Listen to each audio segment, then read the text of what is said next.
যে কোরবানি ঈদ আসতেছে, কোরবানি ঈদ যে আসতেছে, আল্লাহর হুকুম হলো মোটা তাজা গরু দিও।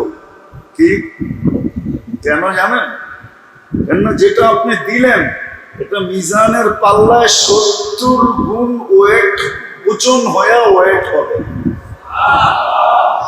আপনার গরু যদি 100 কেজি হয় তাহলে মিজানের পাল্লা এটা 70 গুণ। কত কত হইল? 7000 কেজি হয়ে ওজন হবে। কত? এই জন্য হুকুম দিছে গরু মোটা তাজা দিও। কি গরু? পুরান ডাকালারা তো এটার ভিতরে সবচেয়ে বড় উস্তাদ, ঠিক না? কি মোটা তাজা কেনার ভিতরে, যাক এটা আলাদা আলোচ্য বিষয়। তো টুকরিগুলো ওয়েট করবে, যখন দেখবে এখনো ঝুঁকে না সামনে, তা আল্লাহ বলবে যে আমল করছে ওরেও পাল্লায় উঠাও। তো ফেরেশতারা বলবে আল্লাহ ওকে কেন উঠাবো? আমল উঠাইলাম, এটা যুক্তিগত আছে, যুক্তি আছে যে সে আমল করছে, আমলটা উঠাইলাম। তারপরে বললেন টুকরিগুলা উঠাও, এটাও একটা যুক্তি পাওয়া গেল যে আমলগুলা টুকরির ভিতরে রাখছি, বিদায় টুকরি সহই মাপা উচিত ছিল, কিন্তু ওরে কেন উঠাবো? আল্লাহ বলবে কেন? আমল কে করলো? ও। তাহলে ওরে তো সবাই আগে উঠানো দরকার ছিল, উঠেছে তো সবাই শেষে। আমার কথা হলো যে আল্লাহ যাকে পাল্লায় উঠাবে, মেরে আজিজো, আমার মন বলে কোনো না কোনো ভাবে আল্লাহ ওকে বাহানায় পার করবে, পার।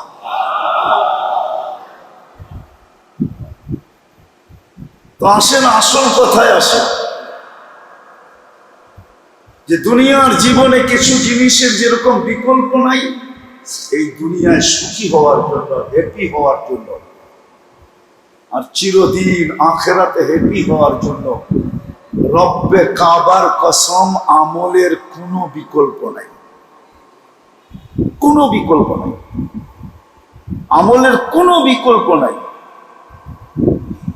যদিও আমরা পরিপূর্ণ করে দেখতে পারি নাই। উর্দুতে একটা কথা আছে, বুঝবেন আপনারা, পুরান ঢাকার বিদায়, आजमा के तो देख पूरा ना उतरो तो फिर कहना, आजमा के तो देख पूरा ना उतरो तो फिर कहना। পরীক্ষা তো করা দেখ, যদি 100 না হয় তারপরে বলিস। এখন তো আপনারা উর্দু ছেড়া দিয়েছেন, ঠিক না? আগে তো পুরান ঢাকায় কিছু উর্দু শুদ্ধ আপোষে বলা হইতো, ঠিক না? ঘরের ভিতরে বলতো। এখন তো পুরান ঢাকার মানুষও उर्दू छेड़ा दिसे, ठीक ना? यहाँ हम लोगों का बाड़ी में तुम लोगों का दावत है, कम से कम एतटुक तो बोलतो, এখন তো এটাও ছেড়া দিছে, ঠিক না?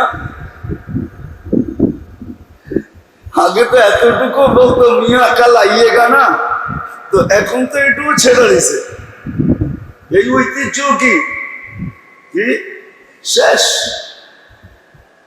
যার কারণে আগে অনেক কিছু বোঝানো সহজ হইতো, এখন আর সহজ হইতেছে না।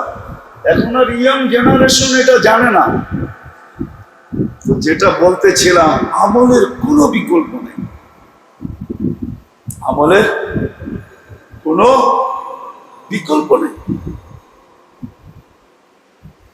যে এইখানে হ্যাপি হইতে চায়, যে চিরদিন সুখী হইতে চায়, চাই সে যে বয়সেরই হোক, চাই সে যেই অবস্থানেরই হোক, পজিশনেরই হোক, অবস্থান বা পজিশন, যেই পজিশনেরই হোক, যে অবস্থানেরই হোক, যেই পেশারই হোক, আমল ছাড়া কোনো বিকল্প নেই। সিদ্ধান্ত আমার না, সিদ্ধান্ত আমাদেরকে বানানেওয়ালা আল্লাহ, আল্লাহর সিদ্ধান্ত এটা। নাইলে কোরআন এই কথার চিৎকার দিত না, হায়াতান তাইয়্যিবা, হ্যাপি জীবন এই দুনিয়ার জীবনে কার জন্য? মান আমিলা সালিহাম মিনকুম মিন যাকারিন আও উনসা ওয়া হুয়া মুমিন। এই কথা কোরআনে কোনোদিন আসতো না, কোরআনে এই চিৎকার কোনোদিন আসতো না। নিরাপদ থাকার জন্য উলাইকা লাহুমুল আমান, কার জন্য? আমলওয়ালার জন্যই নিরাপত্তা। ও যেটা বলতেছিলাম যে পুরা না করার কারণে ওই স্লোগান আর এখন দেওয়া যায় না कि आजमा के तो देख पूरा ना उतरो तो फिर कहना। পরীক্ষা করে তো দেখ, 100-তে 100 যদি না হয় তারপরে বলিস। এখন বলা যায় না কেন? এই চিৎকার দেওয়া যায় না কেননা না আমরা আমলে বিশ্বাসী, না আমল যেমন করার দরকার এমন করতেছি। যতটুক করা দরকার এতটুক করতেছি না। যদি এতটুক করতাম তাহলে এই কথা সত্য ছিল। आसमां के तो देख पूरा ना उतरो फिर कहना, दामन फैला के तो देख वरना तू तो फिर कहना। नाले कवि कोनोदिन लिखतेन ना जे दामन फैला के तो देख, आंसू बहा के तो देख, गुनाह ना धुल दूं तो फिर कहना। आंसू जब हिंदी ते आसे नदामत की आंसू गुनाहों को धुल देते हैं, ये हिंदी। नदामत की आंसू गुनाहों को धुल देते हैं, धुया फैले। और उर्दू ते ऐसे आंसू बहा के तो देख, गुनाह ना धो दो तो फिर कहना। চোখে পানি জড়ায় তো দেখ, তোর গুনাহ যদি পরিষ্কার না করলাম তারপরে বলিস। চাদর বিছায় তো দেখ, পুরাটা পয়রা যদি না দিই তারপরে বলিস। আমল করা তো দেখ, যদি পরিপূর্ণ না হইল তারপরে বলিস। সত্য তো এটাই। যদিও কবি উর্দুতে লেখছেন, হিন্দিতে লেখছেন, কিন্তু এগুলো হাদিস কোরআনেরই তর্জমা, হাদিস কোরআনেরই চিৎকার। তো আমল ছাড়া যেরকম এই ছোট জীবনটায় কেউ হ্যাপি হওয়ার কোনো বিকল্প রাস্তা নেই। আমল হবে তো সে হ্যাপি হবে শুধু আমল দ্বারা। কিছু থাকুক আর না থাকুক, কিছু থাকুক আর না থাকুক, কিচ্ছু নাই, কিচ্ছু নাই, কিন্তু সুখী। আগেও বলছি এখনো বলি, এক কাপড়ে স্বামী স্ত্রী সুখী। কেমন সুখী? স্ত্রী স্বামীকে বলতেছে আমি জান্নাতি। বলছে এত দৃঢ়তার সাথে কি করে বলো তুমি জান্নাতি? কেন?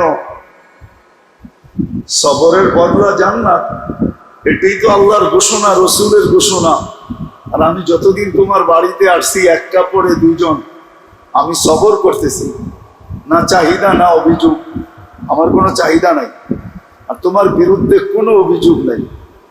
কেউ জিজ্ঞাসা করলেও বলি আলহামদুলিল্লাহ ভালো আছি, মায় জিজ্ঞাসা করলেও বলি আলহামদুলিল্লাহ, বোন জিজ্ঞাসা করলেও বলি আলহামদুলিল্লাহ, বাড়িওয়ালারা জিজ্ঞাসা করলেও বলি আলহামদুলিল্লাহ ভালো আছি, কোনো অভিযোগ নেই।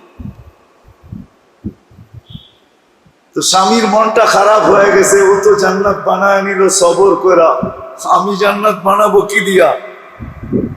তো স্ত্রী স্বামীর গালে চিমটি কেটে বলতেছে তুমিও তো জান্নাতি, আমি জান্নাতি কি দিয়া? তো আমার মতো স্ত্রী পেয়ে একে শুকরিয়া আদায় করো না, বা ডেলি একবার না শতবার। বলে যদি এই কথাই সত্য হয় তো শুকুরের বদলাও জান্নাত, তুমিও জান্নাতি। আমরা দুইজনই জান্নাতি। ফুর্তি জান্নাতে হবে। ফুর্তি কোথায় হবে? কোথায়? ফুর্তি জান্নাতে হবে।